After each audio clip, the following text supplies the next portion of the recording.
Do you have any tips on how to get pens that don't fully disassemble to dry out more quickly after a cleaning so that you can refill them sooner without diluting your ink?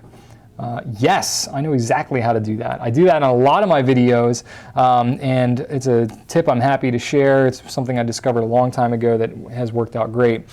So basically, say you've got a piston filling pen where the nib doesn't come out, and you know that you've got a bunch of water that's left in your pen after you've cleaned it. If you go and ink that thing right up, you're going to, essentially the water that's left in the pen, specifically in the feed, that's where most of that water gets trapped up.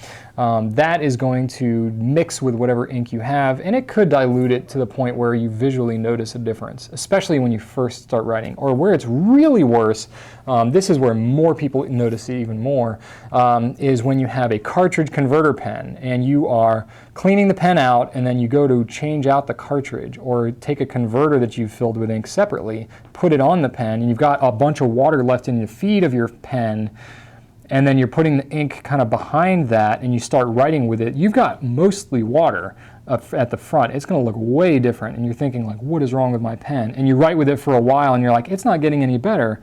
Well, you need to write with it for like a good half a page to do that before that ink has pushed all that water out and you're starting to get just ink all the way through it. So what you're really trying to do here, the goal, is to get it to the point where you have cleaned the pen and you are actually getting most of that water out of the pen. You don't have to get every last little drop and drive yourself crazy, because if there's a couple little drips left here and there on the inside of the body of the pen, you don't have to worry about that. It's not going to be enough to make a significant difference. But what you do want to do is get the water out of the feed. And the way that you do that is just with a handy dandy paper towel or napkin or some kind of cloth material that you just touch to the nib. On the top of the nib works best, not to the very tip, but the top of the nib will work best because the slit on that nib will touch right up to that cloth. It'll wick out the water, because water flows through a pen with capillary action.